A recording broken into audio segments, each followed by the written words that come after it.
Welcome to The Slip, an Atlanta sports podcast for the true ATL, and I am the host, Brandon Baird. You can follow me on Twitter at Bairdian_slip. It is a lot of things to get into today. It's great to be an Atlanta sports fan. There's a lot going on. There's a lot of excitement in the air. There's a lot of good things moving over the past 14 days. Since the last podcast that I had out. And I tell you what, this is not the place where I thought the Braves were going to be. And we're going to talk about that in a little bit. We're also going to talk about a little bit of Falcons talk. And my final thoughts are actually going to be on Atlanta United. But I got some big news for everybody to start off the podcast with. As you are probably listening on Spotify, Stitcher, or Apple Podcasts, or if you're listening live, welcome on in. But big news that I have been accepted into the Sports Accelerator program on Twitch. And what that Sports Accelerator program shows is that they think that I can talk about sports, and I'm going to get paid for it. So with that being said, you are going to get a lot more slip. You're going to get a lot more talk. I'm going to refine the Sunday slip where it's going to be slips Sunday 7. It may be a slip and sip. We'll see how that goes. But what I will essentially be doing is I'll be going over the 7 hottest topics of the week during that podcast or during that show. And it was just going to be live interactive on Twitch. I may post it on the podcast, but maybe not. Maybe that's just something where you got to tune into to see. I don't know. But we'll figure that out. That's going to be a lot of fun.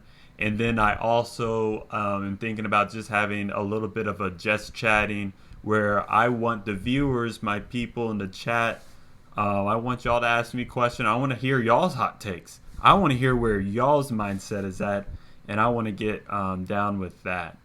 But it's a lot of big things coming, so expect a little bit more slip action. And I'm not talking about your lady. And it's just going to be a lot of fun. But I got to tell you who I'm slipping on first. You don't want to piss him off. Here is what he's slipping on. I'm slipping on the sports media, particularly the MLB sports media. It's been a lot of talk about the MVP race lately. We have about 5 weeks left in the MLB season.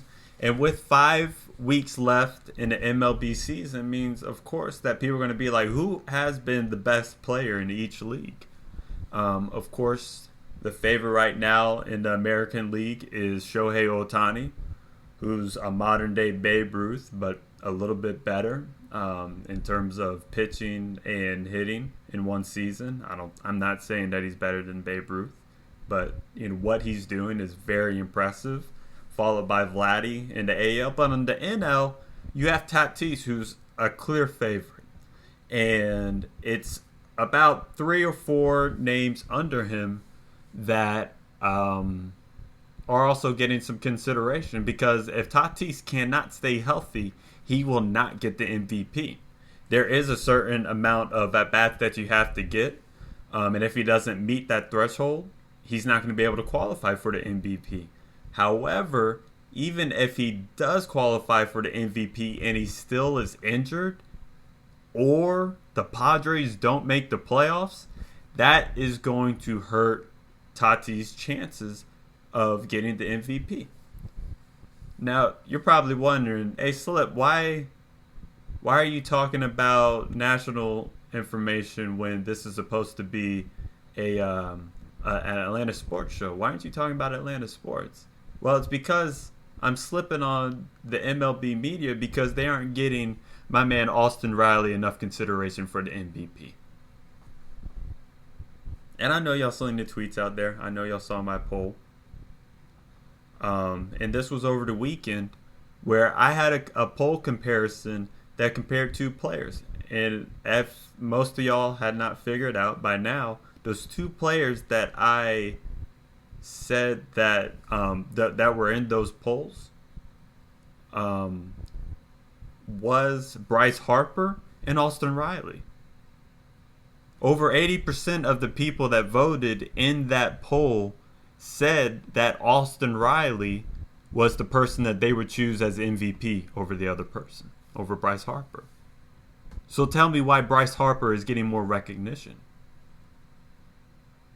Tell me why Austin Riley isn't getting any recognition at all in the national media. It doesn't make any sense. It doesn't make any sense at all. It's not fair. And I'm not saying all things have to be fair, but we have to really understand what kind of bias that Bryce Harper is holding. He's getting this recognition because of his name. He's getting this recognition because he's the hot guy. He's the guy that people are saying, yeah, that seems like a guy who's right in line with the MVP voting. That's the guy who I think should be, without looking at any other stats, without actually adding any more thought to that process. And that's not okay.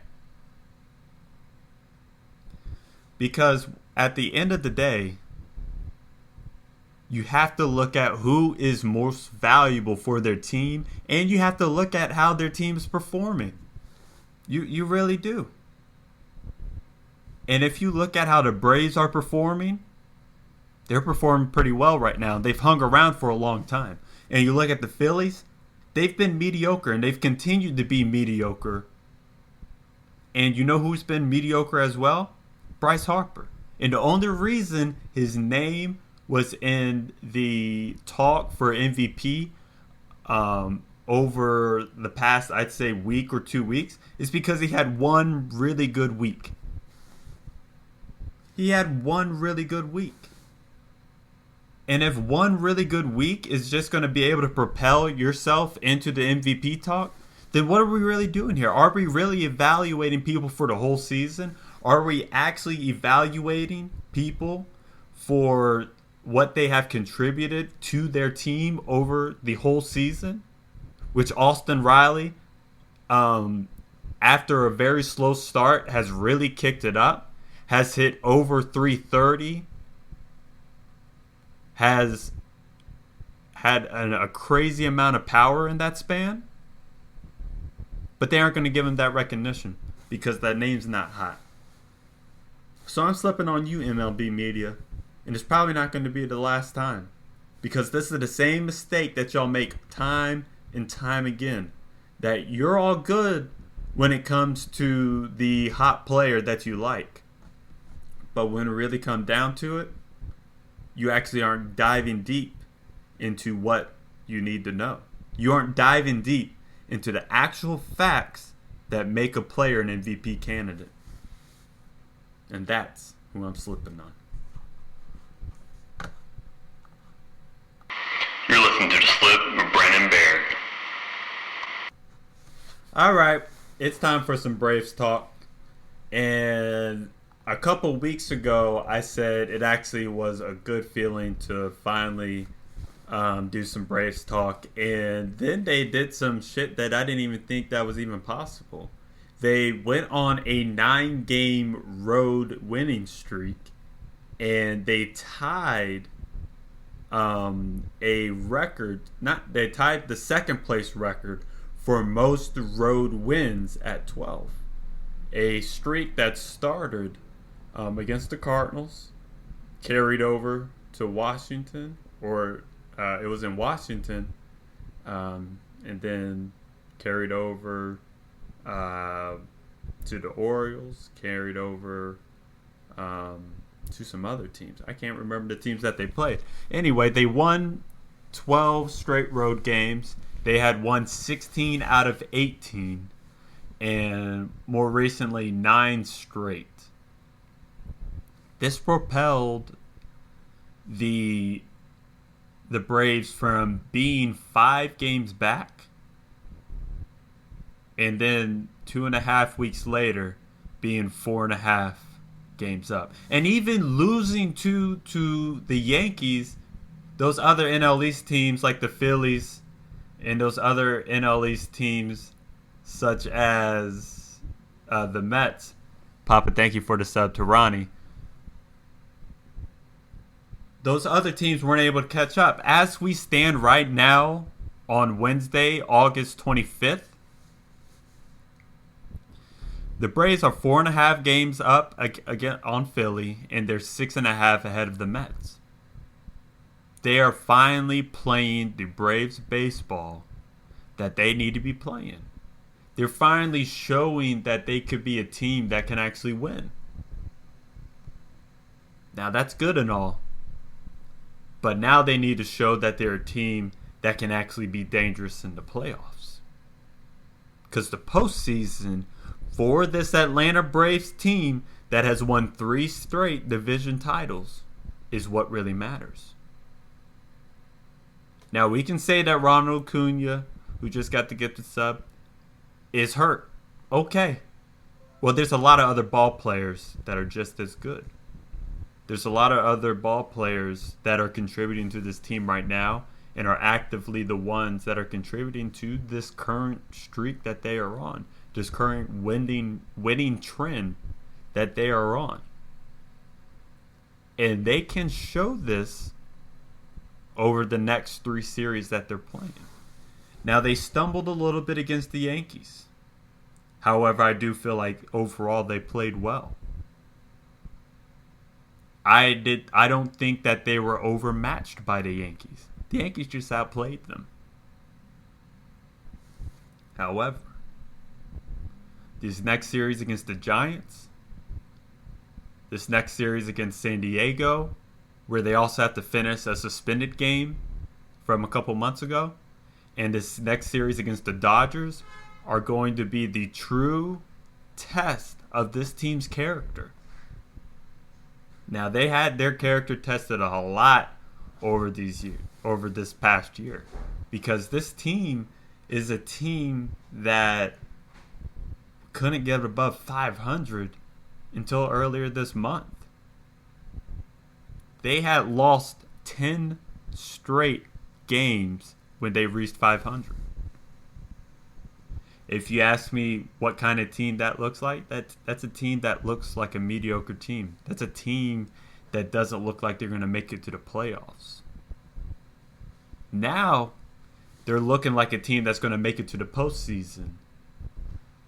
And I like them to be a team that can at least win one series in the postseason.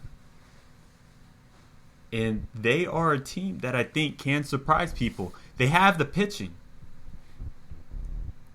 You have a top 3 of Charlie Morton, Max Fried, and Ian Anderson. That's 3 tough pitchers that you got to face. And then you got a guy who was pitching like an ace before he broke his hand, Oscar Yanoa, who just came back and is pitching pretty well. Those are pitchers you don't want to face. We have a bullpen that's been pitching their butts off. Now, we can get into that conversation about Will Smith, but you can just check out the last podcast when I went in on his butt. However, the rest of the bullpen, Matzik, over the past 30 games, has been lights out. Only one hit from a right-handed hitter in the past 55 at-bats. They got Rich Rod from the Pirates, who's pitching lights out, and he's pitching in situations against the high leverage spots. He can come in the 6th inning. He can come in the 8th inning. But he's going to pitch against that 3, 4, and 5 guy, that 2, 3, 4 guy, whenever they show up, when the bullpen is needed. I think Snicker is using them excellence. You got Chris Martin, who was pitching well, stumbled a little bit, giving up a home run to Rougned Odor, but still pitching way better than he was at the beginning of the season.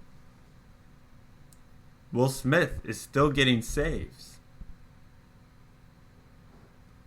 All of this combined with the hitters of the Braves infield where you have MVP candidate Freddie Freeman, where you have MVP candidate Austin Riley, where you have Dansby Swanson, who just surpassed 25 home runs, a Braves franchise record for home runs for a shortstop. And you have Ozzie Albies, who has 22 home runs, can possibly get over that 25 marker. And that's not even counting the outfield trades that they got. This team is in a position to do something dangerous in the postseason. They just have to hit at the same time. They have to bring it all together, and that's the thing that I don't think they've been able to do against the good teams yet. They haven't brought it all together. Earlier in the season, they were being carried by Ronald Acuna, and there's nothing wrong with that. He's that damn good. He can carry a team like that. But now it's time for everybody else to stand up and do what they need to do. And that's really what my keys for this Braves team comes down to. It comes down to the bullpen continue to do what they do, because they've been pitching a lot better. They're not blowing those leads. And Dansby and Austin Riley have to keep it up. If they keep it up the way that they have over this past month, this Braves team is not going to be the team that you want to see in the postseason. Because they got the hitting, they have the pitching, and if they just bring it all together, it's going to be a nasty team that neither the Dodgers, even how good the Dodgers are, the Padres won't want to see them, the Giants won't want to see them, and the Brewers won't want to see them. But this is their chance to prove that. And if they stumble at this point, we'll see. But this is their chance to show, hey, we're supposed to be here. And let's see if they actually do it. You're listening to The Slip with Brandon Baird. All right. It's time to get into some Falcons talk.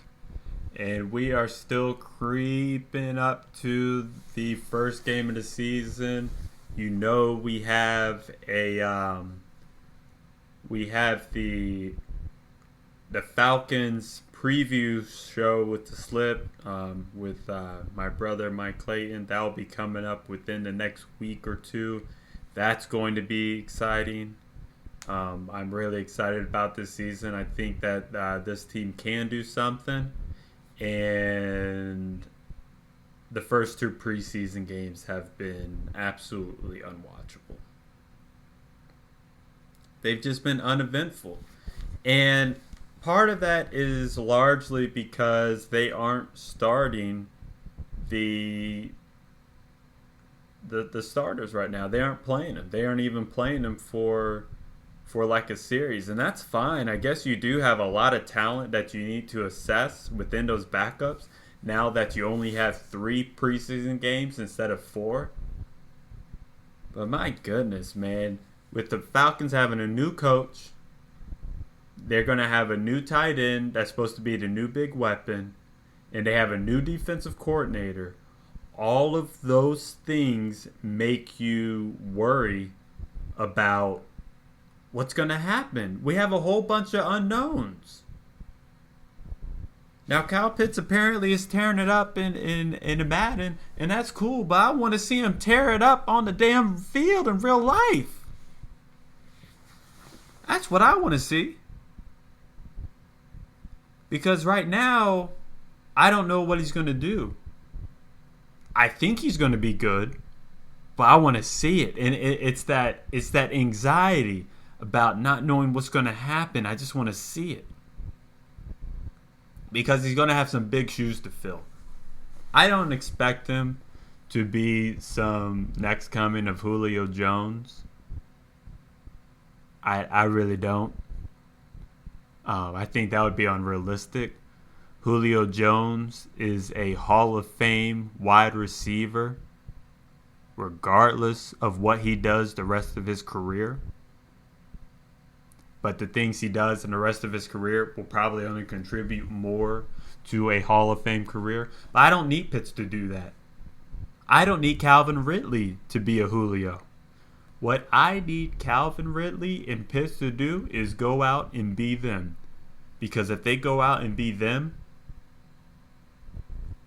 this Atlanta offense is going to be special. And this Atlanta offense has always had the talent to be special. They've always been pretty damn good. But it's always been the defense that's kind of helped them back. It's always been them not being able to run the ball late game situations where you can eat up the clock. So these teams won't come back on you over and over and over and over and over again. Some of the things that I would like to see out of this coaching staff are some things that I would like to see in the preseason. And I just haven't been able to get that. It's a little bit disappointing. Like I said last week, the preseason is not going to be able to tell you if your team's going to be good. But it can tell you if this team's not going to be prepared. And right now, with these two uneventful preseason games, the Falcons do not look prepared. They just don't. I hope that they continue to try to do something to where they show us a little bit of something where it's like, oh, that's a new play. That's something that they're going to be able to use in the regular season. But that's just not where we're getting right now. And now a lot of teams over the NFL aren't actually playing their starters, but there's so many unknowns with this Falcons team when they're supposed to be a team that's going to step up their record from the previous year. Bill Barnwell of ESPN predicts them as one of those teams that's going to greatly improve on their record. And I think it's definitely possible because Atlanta has shown that they have the talent. They've shown that they have the talent. They just need to bring it all together. And that's what I'm hoping that they'll be able to do. Is just bring it all together. And that starts with the offense. You got to start with your strengths. And that comes back to Kyle Pitts. He's supposed to be playing on this next preseason game, which I think I'm going to be in Charlotte for.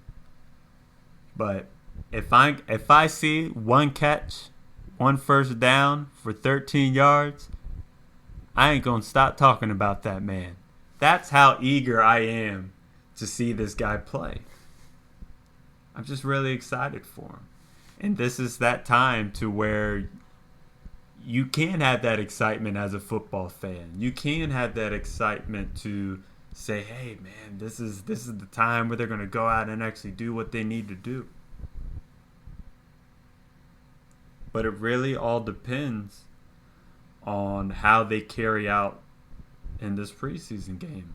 Because if I don't see anything good coming from this last preseason game, I'm going to be worried going to the first game of the season. But this is just what I want to see out of this last preseason game. I just want to see Pitts make one catch. Just want to see him make one. Another thing I want to see is the defense. I want to see, is this defense going to step up? Are they going to be able to stop the run? Are they going to be able to get after the quarterback? Because if that defense is able to do those two things, and they apparently have some young talent that's able to do those two things, this team is going to be good. I'm not saying that they're going to be a Super Bowl good, but I think they're going to be at least competitive within their division to make it to the postseason. Now remember, there's 7 teams that make it into the postseason, into the playoffs in the NFL nowadays.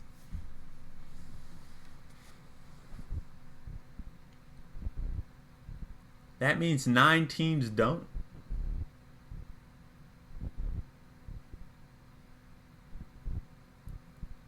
What they're saying is you have to be in the better 40% of the teams in your conference.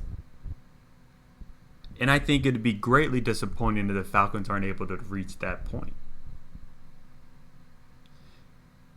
Now, I'm going to walk something back because I have said that the Falcons preseason games have been uneventful, and it's been largely been true. But one big event actually did happen that kind of affects, kind of doesn't, and that's A.J. McCarron went down and has a torn ACL. It's probably going to be out for the season. That means right now the Falcons currently don't have a backup QB. Felipe Franks out of Arkansas didn't look good. So the Falcons signed Josh Rosen, former first round pick. I think he was a number 3 overall pick.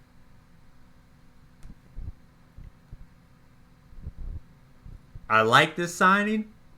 I also hate this signing.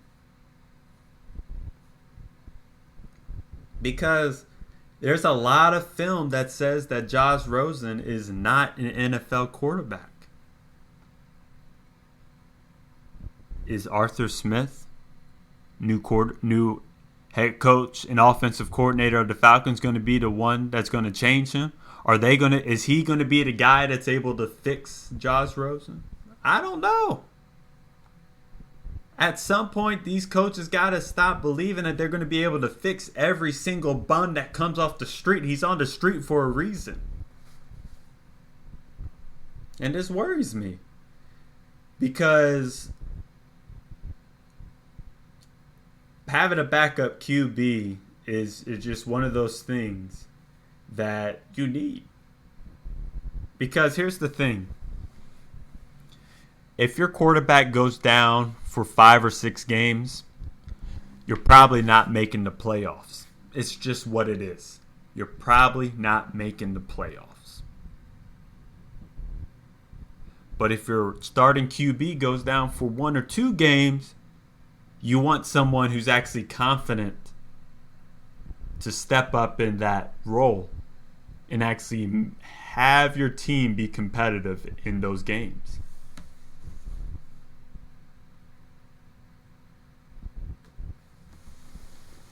We saw it last year with the Cowboys. Cowboys were a good team last year. They really were.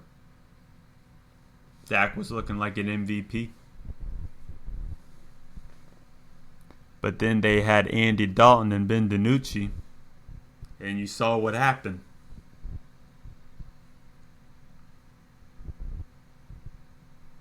Now you see Andy Dalton talking that mess up for the Bears, saying that he's going to be the starter and that he wants to be given a chance. I don't know why you give that man a chance, but hey, that ain't my team. That ain't my business. I got to worry about Josh Rosen. So that's my last key to this last preseason game. Because the bar is very low for the Falcons' backup QB.